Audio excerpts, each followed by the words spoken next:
अभी आप एक बिल लेके आए, उस बिल के बारे में सुप्रीम कोर्ट ने कह के रोक लगा दिया कि यह बिल तो अस्पष्ट है, इसमें कोई स्पष्टता नहीं है इस बिल में। आप क्यों ऐसा बिल लेके आए जिसके कारण से पूरे देश का माहौल खराब हुआ? आपने झगड़ा कराया दलितों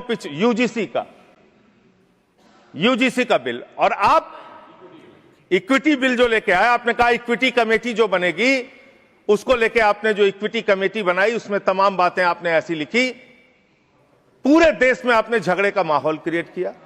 आप कभी भी और कहीं भी दलितों और पिछड़ों और आदिवासियों के हितैषी रहे ही नहीं है।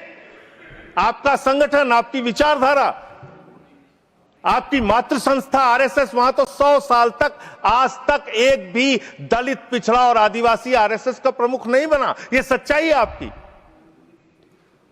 आप हल्ला मचा रहे थे कि देखो हमने दलितों, पिछड़ों, आदिवासियों के लिए कितना शानदार बिल हम लेके आए, कितना शानदार हमने काम कर दिया। सुप्रीम कोर्ट ने उस पर रोक लगा दिया।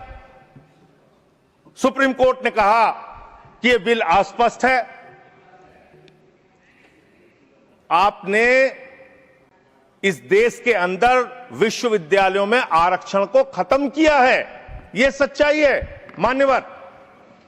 दलित, पिछड़े, आदिवासियों के लिए जो प्रोफेसर्स, असिस्टेंट प्रोफेसर्स की नियुक्ति होनी चाहिए, 80% से ज्यादा पोस्ट खाली पड़ी हुई है विश्वविद्यालयों में।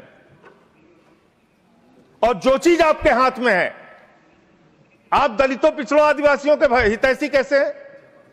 45 सेंट्रल यूनिवर्सिटीज है जिसमें से 38 केंद्रीय विश्वविद्यालयों में सिर्फ और सिर्फ सवर्ण जाति के लोग वीसी हैं और 7 में दलित, पिछड़े और आदिवासी हैं।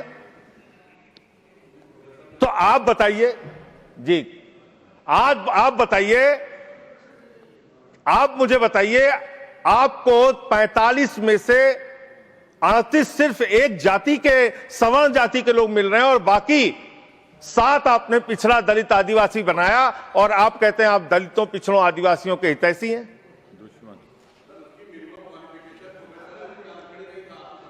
किसमें?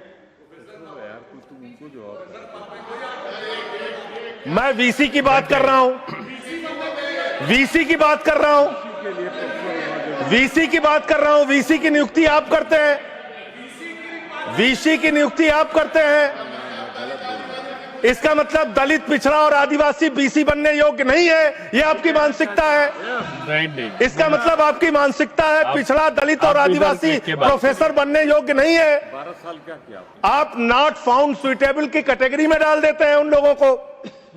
आप क्या न्याय कर रहे हैं उनके साथ? पूरे देश के हाई कोर्ट, सुप्रीम कोर्ट की हालत देखिए सर। देश का है सुप्रीम कोर्ट एक और 25 हाई कोर्ट।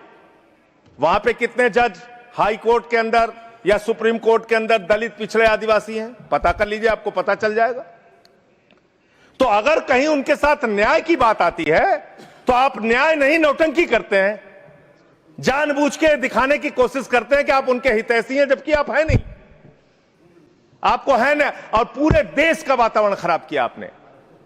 मैं इस सदन के अंदर आपके माध्यम से सरकार को प्रस्ताव देना चाहता हूं, अगर आपकी नीयत साफ है तो हर विश्वविद्यालय में 2 तरह की कमेटी बनाइए। एक जो सिर्फ और सिर्फ कास्ट डिस्क्रिमिनेशन को देखे, यानी कि जाति के आधार पर भेदभाव को देखे, और दूसरी कमेटी आप वहां पर बनाइए जिसमें कि हर प्रकार के भेदभाव को आप कवर कीजिए। कोई झगड़ा ही नहीं होता।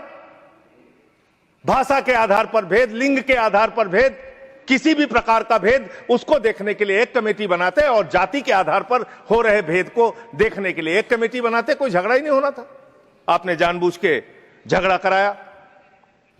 दूसरी बात मान्यवर,